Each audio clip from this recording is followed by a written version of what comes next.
Hey everybody, welcome back. So in this video we're going to look at a concept called Destructuring Assignment, and essentially what this is that it allows us to extract values from complex data structures such as complex objects, arrays, and even in a lot of places parameters. And what that extracts into is into individual variables that we can use in our code. Now, for this video, I'm going to show you how you can extract from both an array and an object, and basically, what are the benefits of doing this, right? So, jumping over to the code, just say, for example, we used to have an array, right? And an array might have three values in it. It might be a coordinate like so. So we've got var coordinate, and in here it might have, 10, 50, and 20, right? And this could be X, Y, Z coordinates, inside of an array or something like that, right? And we get multiples of these. Now, we might want to quickly grab out what's the X position, what's the Y position, and what's the Z position.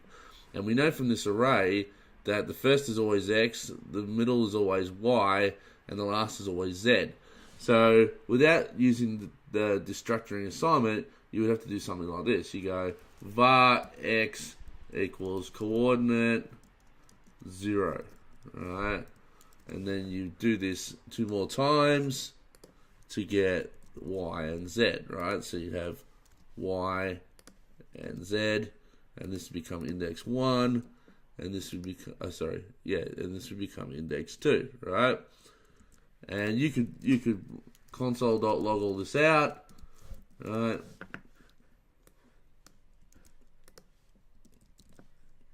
So Y and Z, and save.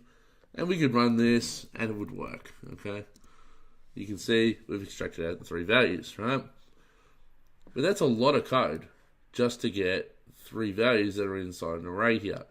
So we want to take the structure of what already exists here, and we want to be able to emulate that in such a way that we can easily define an X, Y, and Z variable that will fill in those values. So how we do that is we go like this. We go var X, Y, Z, like that. Because we're using an array, we put it in an array syntax, right? Is equal to coordinate. And now, with that said, we can run these console.logs again, and what happens here is X is destructured to the first value of the coordinate array, which is 10. Y is being replaced with 50, and Z with 20, right? So we're totally destructuring it down. So now if I run this again, and I save, and I come over, we get the same 3 values, okay? But this syntax is obviously a lot easier to use, right? Because now we've defined it all on one line. So that's the benefit of destructuring arrays, right, and breaking them down. Now, you can do this for other things, such as objects. So if I create a var, we'll call it simple obj is equal to some object. And inside of here, I'm going to create a simple name, and I'm going to put Daryl. And I'll put simple age. I'll put me as 21, even though I'm not 21. Alright, so we have an object like this. And just say, under normal circumstances, if we wanted to see, or if we wanted to get out the parameters themselves, say I got a simple name here, I'd have to go simple object dot simple name, right? Like that. And the same for age. Simple age. Whoops. Simple age is equal to simple age, right? And then we console.log these out. So simple name and console.log simple age.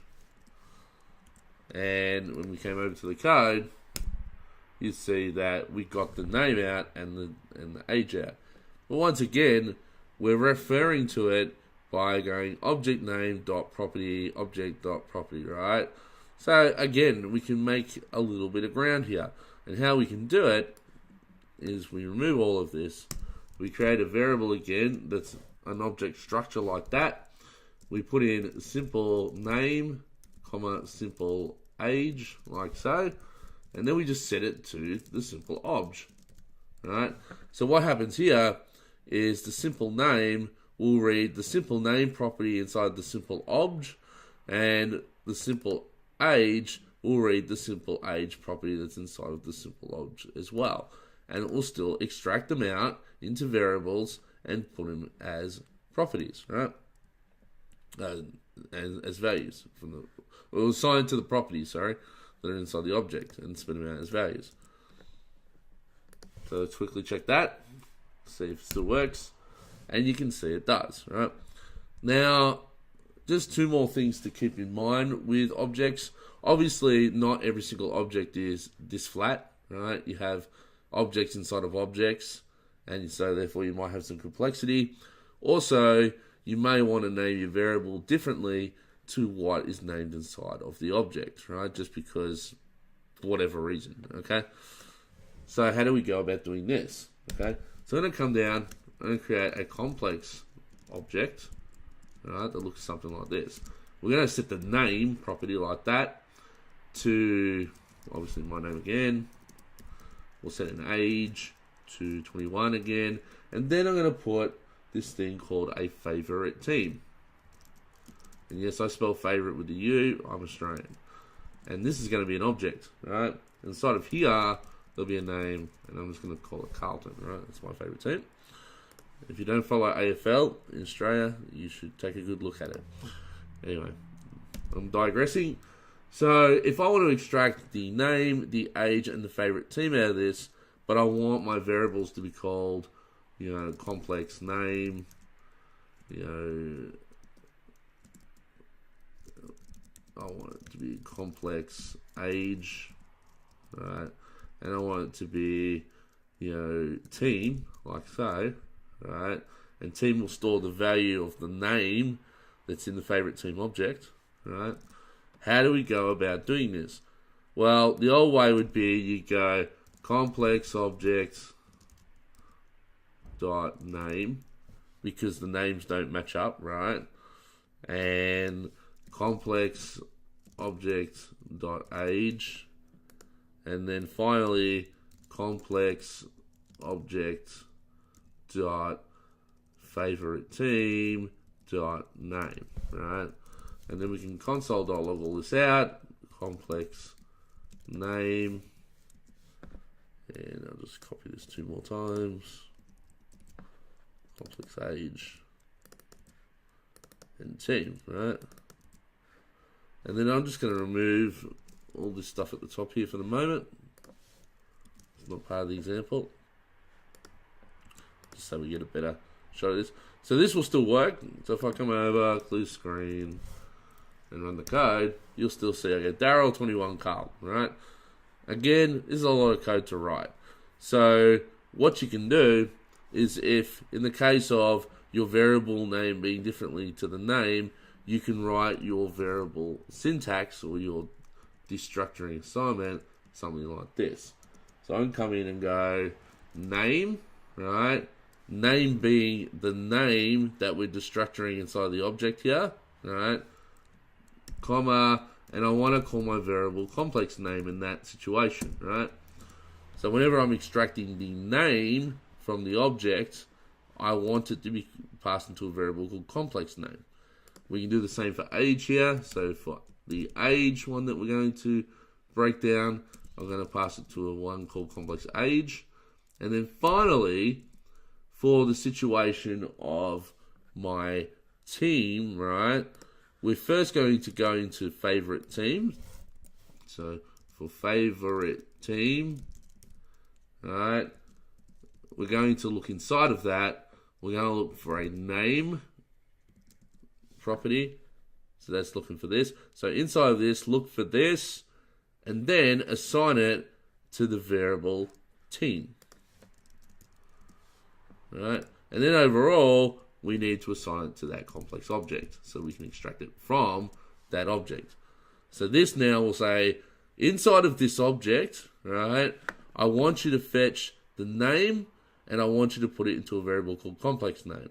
Then I want you to fetch an age or the age and put it into a variable called complex age. And then I want you to fetch the name that sits inside of a favorite team, right, and then assign that to a variable called team, right? So maybe just look at this a couple of times just to get an idea of how this works, but essentially that's how it works.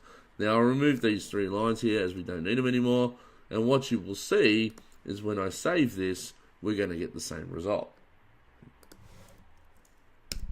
And there you go, alright? So that's all there is to it for this video.